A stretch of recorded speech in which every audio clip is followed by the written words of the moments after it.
You must be Mr. Farrell. I've been expecting you. I'm Tommy Dickie. You're Tommy Dickie? Who do you think I am? I can't say I think you're anyone. You're just terrific. Won't you sit down? You must be Mr. Farrell. You can call me Mr. Farrell. Something to drink, Mr. Farrell? Thanks. I see you've noticed my stepmother's portrait. She was very beautiful. I can see that. What did you say your name was? Tommy Dickie. Tommy Dickie. I get a call from a woman saying she's looking for a man who goes by the pen name Tommy Dickie. Why, that's She me. tells me where he lives, but she won't give me his name. I fetch up and ring your doorbell, and the next thing I know, I'm having a drink with a man who calls himself Tommy Dickie. That's just terrific. And you're Tommy Dickie. I'm Tommy Dickie. Any idea why someone called me up with a phony story about you being missing? That was Lydia. Lydia Forsythe, American female publisher. Lydia is an American publisher who is also female. I asked her to call you here today because I have some business to discuss with you. I couldn't just call you up myself, could I? I hear it's been done. I wanted Lydia, that is Miss Forsythe, to meet you first. Miss Forsythe is an excellent judge of character. That's why she hired me. I'd have thought it was for your good looks. That too. Cigarette? Thanks. Now that we're all settled and cozy, mind if I ask your name? I'm Tommy Dickie. I meant your real name. Tommy Dickie is my real name. Well, Tommy is short for Thomas, of course. Dickie is short for Richard. So your last name is Richard. Quite a mouthful, isn't it?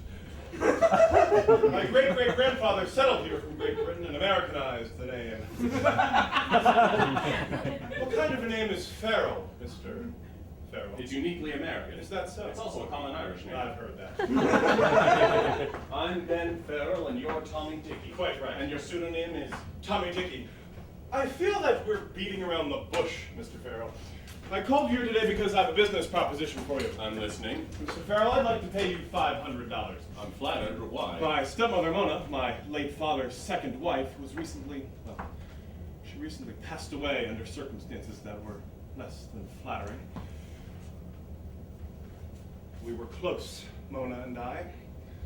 She was just a bit older than I. That's a recent portrait. I could have told you that myself. Even if that weren't a recent portrait, you could have told me that yourself. You see, I know you met my stepmother, or saw her at least. I was going through her belongings, sorting through them, you understand. And I saw in her appointment book that she had contacted a private detective on the morning before her death. That man went by the name Ben Farrell. Now, I don't know what her business was with you, and I don't want to know, but whatever it was, I imagine now it will involve looking into the circumstances surrounding her death. And I must ask you not to do that, Mr. Farrell. I must ask you to accept my $500 and walk away. The police are taking care of it, and I'm sure they'll get to the bottom of what happened. That's a very generous offer. I know. But I'm afraid I'm going to have to turn it down. But why? It's in your own best interest to accept it. I know, and that's the part that hurts.